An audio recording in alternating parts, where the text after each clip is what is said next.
यह कहानी एक सच्ची घटना पर आधारित है, लेकिन इसमें मौजूद नाम और कुछ घटनाएं बदल दी गई है ताकि किसी की पहचान उजागर न हो। यह कहानी चार दोस्तों की है जो एक आम एडवेंचर ट्रिप पर निकले थे, लेकिन जो कुछ उन्होंने वहां अनुभव किया उसे शब्दों में बयान कर पाना मुश्किल है। कुछ सफर सिर्फ यादें छोड़ते हैं, लेकिन कुछ एक ऐसा डर दे जाते हैं जो कभी खत्म नहीं होता। हरिहर पर्वत, जिसे हरिहर गढ़ भी कहा जाता है, महाराष्ट्र के नासिक जिले में स्थित है। यह एक प्राचीन किला है जिसे यादव वंश के राजाओं ने बनवाया था और बाद में मराठाओं ने इस पर कब्जा कर लिया। लेकिन इस किले को सिर्फ इसके इतिहास के लिए नहीं, बल्कि इसके अजीबोगरीब रहस्यों के लिए भी जाना जाता है। इसकी सबसे अनोखी बात है सीधी 80 डिग्री एंगल पर चढ़ने वाली सीढ़ियां जो सीधे ऊपर की ओर जाती है। इन सीढ़ियों को चढ़ते समय ऐसा लगता है जैसे आप किसी दीवार पर चढ़ रहे हो। हालांकि लोकल गांव वालों के अनुसार यह किला सिर्फ एक ऐतिहासिक जगह नहीं है, यहाँ कई लोगों ने अजीब घटनाओं का अनुभव किया है। कभी पहाड़ पर चलते किसी का नाम पुकारा जाना, कभी अकेले होने के बावजूद किसी के सांसों की आवाज सुनाई देना, और कई बार लोगों ने यहाँ रात में किसी को चलते हुए देखने की बात भी कही है। कहा जाता है कि बहुत समय पहले यहाँ कई सैनिक मारे गए थे और कुछ लोग मानते हैं कि उनकी आत्माएं अब भी इस जगह पर भटकती है। लेकिन चारों दोस्तों को इन सब बातों पर भरोसा नहीं था। उनके लिए यह सिर्फ एक एडवेंचर ट्रिप थी। वापी के चार दोस्त रोहन, विशाल, समीर और अजय हर वीकेंड कुछ नया करने की सोचते थे। चारों घुमक्कड़ टाइप के थे और इस बार उन्होंने प्लान बनाया हरिहर पर्वत पर कैंपिंग करने का। रोहन ग्रुप का लीडर था, या कम से कम वह खुद को ऐसा मानता था। बोलता था भूत प्रेत जैसी कोई चीज नहीं होती, लेकिन डरावनी कहानियों से दूर ही रहता था। विशाल हमेशा मजाक करने वाला, उसे किसी भी चीज से डर नहीं लगता था, या शायद वह दिखाता नहीं था। जब भी कोई डरावनी बात होती तो वह हंसकर टाल देता। अरे भाई, डर नाम की चीज बस फिल्मों में होती है। समीर ग्रुप का सबसे स्मार्ट प्लानर, उसे खाना बनाने का भी शौक था और इस ट्रिप पर ग्रुप का कुक वही था। हर बात को लॉजिक और साइंस से समझाने की कोशिश करता था। और अजय, वह सबसे शांत और गंभीर था, बहुत ज्यादा नहीं बोलता था, लेकिन जब भी कुछ कहता तो सब ध्यान से सुनते। कभी कभी उसकी बातें अजीब लगती थी। हर जगह की अपनी कहानियां होती हैं, उसने एक बार कहा था। बस फर्क इतना है कि कुछ हमें दिखती है और कुछ नहीं। शनिवार की सुबह चारों अपनी बाइक पर हरिहर पर्वत की ओर निकले। मौसम बढ़िया था, हल्की ठंडी हवा चल रही थी।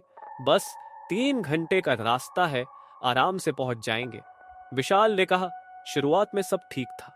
वे शहर से दूर निकल रहे थे, सड़क अच्छी थी, ट्रैफिक भी कम था। लेकिन जैसे जैसे जंगल का इलाका शुरू हुआ, माहौल थोड़ा बदलने लगा। सड़क सुनसान थी, दोनों तरफ घने पेड़ थे जिनकी शाखाएं ऐसे हिल रही थी जैसे कोई फुसफुसा रहा, या यह रास्ता थोड़ा अजीब लग रहा है। समीर ने धीरे से कहा, अरे, जंगल का रास्ता ऐसा ही होता है। रोहन ने बाइक की स्पीड बढ़ाते हुए कहा। धीरे धीरे एक अजीब सन्नाटा महसूस होने लगा। पहले जहां चिड़ियों की चहचहाहट थी, अब वहां सिर्फ हवा की आवाज थी। विशाल हंसते हुए बोला, अबे, कोई हॉरर फिल्म का सीन लग रहा है। लेकिन किसी को यह अंदाजा नहीं था कि आगे क्या होने वाला था। करीब 1.5 घंटे के सफर के बाद उन्हें रास्ते में एक छोटा सा गांव दिखा। गांव काफी पुराना और वीरान सा लग रहा था। यहाँ कोई दिख क्यों नहीं रहा? समीर ने सवाल किया। कुछ बच्चे खेल रहे थे, लेकिन जैसे ही उन्होंने चारों को देखा, तेजी से भागते। अबे, ये क्या था? अजय ने पहली बार कुछ कहा। उसकी आवाज थोड़ी गंभीर थी। गांव के किनारे एक पुराना मंदिर था।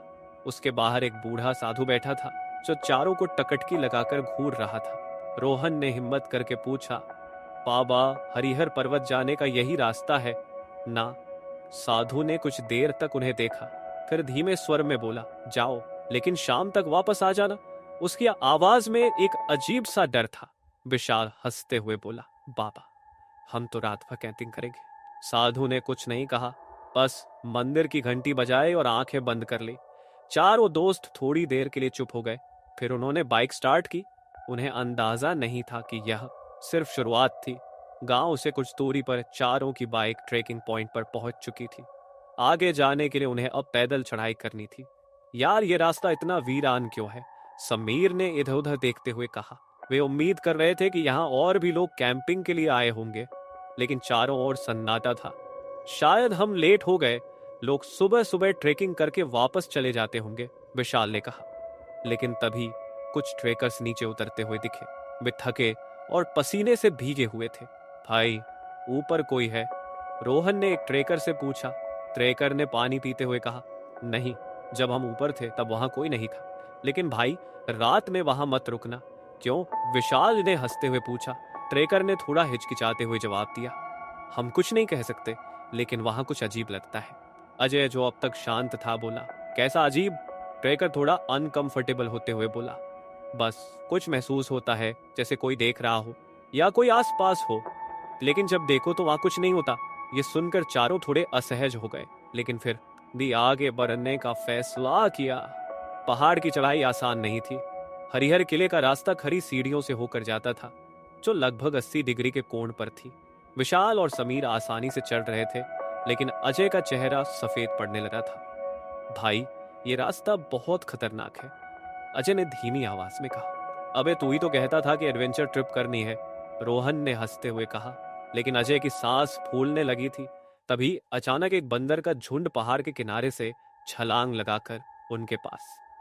आगे भागो, विशाल ने चिल्लाया। बंदर कोई सामान छीनने की कोशिश नहीं कर रहे थे, बल्कि वे इधर उधर देख रहे थे, जैसे किसी से बच रहे हों। समीर ने धीरे से कहा, या ये बंदर थोड़ा घबराए हुए नहीं लग रहे? रोहन ने हाँ में सिर हिलाया। हाँ, ऐसा लग रहा है जैसे ये भी किसी चीज से डर रहे हों, पर वहां कोई नहीं था। करीब 3 घंटे की चढ़ाई के बाद वे अंततः हरिहर किले की टॉप पर पहुंच गए। यहां से दूर दूर तक का नजारा दिख रहा था। चारों तरफ हरियाली, नीचे फैली घाटियां और दूर किसी गांव की हल्की हल्की, लेकिन वहां कोई और नहीं था। क्या कोई और नहीं था? कैंप पर नहीं आया? समीर ने इधर उधर देखते हुए कहा। लगता है आज हम ही अकेले हैं, रोहन ने बैग नीचे रखते हुए कहा। चारों ने फैसला किया कि वे खुले मैदान में ही रुकेंगे। चलो टेंट लगाते हैं और थोड़ा आराम करते हैं, विशाल ने कहा। शाम हो रही थी, सूरज धीरे धीरे नीचे ढल रहा था और ठंडी हवा तेज होने लगी थी। समीर खाना बनाने में लग गया था, जबकि बाकी तीनों इधर उधर घूम कर जगह एक्सप्लोर कर रहे थे। तभी अजय की नजर एक पुराने पत्थर पर पड़ी।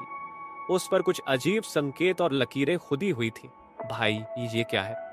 अजय ने बाकी सबको बुलाते हुए कहा। रोहन ने ध्यान से पत्थर को देखा। यहाँ कुछ लिखा हुआ है, लेकिन ये तो कोई पुरानी भाषा लग रही है। विशाल ने मजाक में कहा, अबे कहीं ये कोई श्रापित जगह तो नहीं? चुप पे, कुछ भी मत बोल, समीर ने उसे टोका। चारों थोड़ा असहज हो गए। तभी हवा अचानक बहुत तेज चलने लगी। यार, ये हवा एकदम से इतनी ठंडी क्यों हो गई? विशाल ने कांपते हुए कहा। तभी झाड़ियों में कुछ हिलता हुआ दिखा। कौन है वहां? रोहन ने जोर से आवाज लगाई। कोई जवाब नहीं आया। चारों चुप हो गए। कुछ दूर से किसी के कदमों की हल्की आवाज आई, लेकिन जब उन्होंने देखा वहां कुछ भी नहीं था। अबे जल्दी आग जलाओ, हाथ जम गए मेरे, विशाल हाथ रगड़ते हुए बोला। समीर और अजय कैंप फायर जलाने में लगे हुए थे, लेकिन तेज हवा के कारण लकड़ियां ठीक से जल नहीं रही थी। भाई, ये हवा क्यों इतनी तेज हो रही है? समीर ने माथे पर शिकन डालते हुए कहा।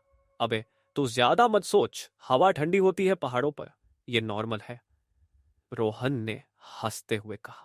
कुछ देर की मेहनत के बाद आग जल उठी और सबने राहत की सांस ली। यार क्या सीन है, पहाड़ की चोटी, कैंप फायर और गर्मा गर्म खाना, विशाल ने जोश में कहा। हाँ, बस कोई भूत ना आ जाए, अजय ने हल्का मजाक उड़ाया। रोहन ने तुरंत उसे घूरा। अबे चुप, ऐसे मत बोल, पहाड़ों में कुछ भी बोलने से पहले सोचना पड़ता है। अजय ने मुस्कुराते हुए हाथ जोड़ लिए। सॉरी भाई, गलती हो गई। अब बारी थी खाना बनाने की। समीर, जो ग्रुप का कुक था, बोला। आज मेन्यू में स्पेशल हरिहर पर्वत की खिचड़ी और पहाड़ी मसाला मैगी। भाई, खिचड़ी मत बना, मुझे मैगी चाहिए। विशाल ने तुरंत विरोध जताया। अबे तेरा क्या है, तू तो आलू के पराठे और पनीर बटर मसाला ही मांगेगा, समीर ने चिढ़ाते हुए कहा। अजय हंस पड़ा। सही कह रहा है, ये आदमी ट्रेकिंग पे आया है, ये किसी 5 स्टार होटल में। सब हंसने लगे। खाने की महक चारों ओर फैलने लगी थी और हल्की गर्माहट के बीच अब सबको अच्छा महसूस हो रहा था। लेकिन तभी पास की झाड़ियों में कुछ हिला। चारों के चेहरे एकदम सीरियस हो गए। अबे वो क्या था? अजय ने धीरे से कहा। कोई जानवर होगा, रोहन ने कहा, लेकिन उसकी आवाज में भी थोड़ा डर था। समीर ने लाइक टॉर्च झाड़ियों की तरफ मारी। कुछ नहीं था भाई, कुछ था वहां, विशाल ने धीरे से कहा। चारों कुछ सेकंड तक चुपचाप झाड़ियों को घूरते रहे, लेकिन वहां कुछ भी नहीं था। अबे तूने बेवजह टेंशन बना दी, देख कुछ नहीं था, रोहन ने जबरदस्ती हंसते हुए कहा। लेकिन चारों को ऐसा महसूस हुआ जैसे कोई उन्हें दूर से देख रहा हो। अब तक ठंड बढ़ चुकी थी।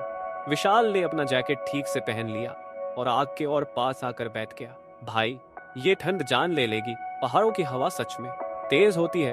अजय भी खुद को सिकोड़ते हुए आग की तरफ झुक गया। मुझे लग रहा है रात को बिना रजाई के मर ही जाएंगे। अबे तो क्या मैं रजाई लेकर आता, रोहन चिढ़ गया। हाँ, तुझे लानी चाहिए थी, विशाल ने मजाक में कहा। भाई सच में पहाड़ों पर इतनी ठंड होगी नहीं पता था, समीर ने भी सहमति जताई। चारों खाने का मजा ले ही रहे थे कि तभी टक टक टक टक पास की किसी चट्टान पर हल्की सी ठक ठक की आवाज आई।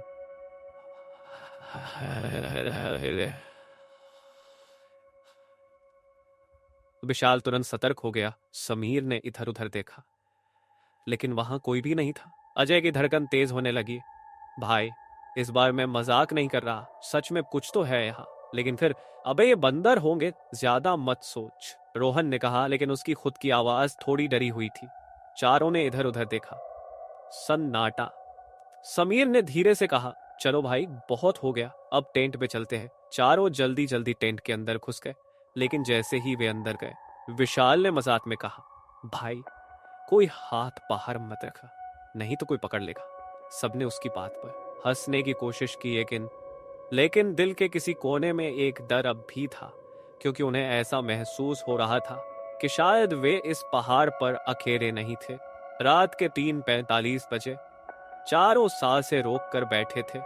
अब और नहीं, हम अभी के अभी यहां से निकल रहे हैं, अजय ने कांपते हुए कहा। हाँ, सूरज निकलने का इंतजार नहीं कर सकते, विशाल ने भी हामी भरी। रोहन ने जल्दी से टॉर्च उठाई और टेंट की जिप खोली। चारों बाहर निकले और जो उन्होंने देखा उसने उनके पैरों तले जमीन खिसका दी। हर तरफ सिर्फ निशान थे। टेंट के चारों ओर गीले पैरों के हजारों निशान थे, लेकिन वो सब उल्टे थे। समीर का मुंह सूख गया। भाई, ये निशान अभी तो नहीं थे। अजय की आंखों से आंसू गिरने लगे। ये हमसे खेल रहा है, रोहन ने खुद को संभालते हुए कहा। कुछ मत सोचो, बस भागो। चारों ने जल्दी से बैग उठाए और भागने लगे, लेकिन तब उन्हें महसूस हुआ कोई उनके साथ दौड़ रहा था। चारों पहाड़ी से नीचे उतरने लगे। टॉर्च की रोशनी तेजी से कांप रही थी। जल्दी करो, समीर चिल्लाया, लेकिन तभी फक फक फक कोई उनके पीछे तेजी से दौड़ रहा था। विशाल ने पलट कर देखा, कोई नहीं था। लेकिन तो फिर ये आवाज कैसी है? विशाल चीख पड़ा। अजय अचानक गिर पड़ा। उठाओ उसे। रोहन ने झुककर अजय को पकड़ लिया, लेकिन उसकी टांगों पर निशान थे, 3 लंबे गहरे नीले निशान। किसी ने मुझे खींचने की कोशिश की, अजय कांपते हुए बोला। समीर ने उसे सहारा दिया। चुप, मत देख पीछे, बस भाग। रास्ता कभी खत्म नहीं हो रहा था। करीब 30 मिनट तक दौड़ने के बाद वे अभी भी पहाड़ी के ऊंचे हिस्से पर ही थे। भाई, हम नीचे क्यों नहीं पहुंच रहे? विशाल हाफते हुए बोला। समीर ने घड़ी देखी। सुबह के 4:15 बज चुके थे। क्या हम रास्ता भटक गए? तभी पेड़ों के बीच से एक पिक परछाई दिखी, एक लंबा काला आकार जो तेजी से इधर उधर हिल रहा था। भाई, ये क्या है? अजय की आवाज कांप रही थी। लेकिन तभी हाँ हाँ हाँ, कोई ठीक उनके पीछे हंस रहा था। सबसे बुरा पल, चारों ने एक साथ पलट कर देखा, पर वहां कुछ नहीं था। ये हमारे साथ खेल रहा है, भी नहीं रुक सकते। चारों पूरी ताकत से भागे। अब सिर्फ एक चीज जरूरी थी, इस पहाड़ी से जिंदा निकलना। सुबह के 4:45 बजे वे पहाड़ी से गांव के आखिरी मोड़ तक पहुंच चुके थे।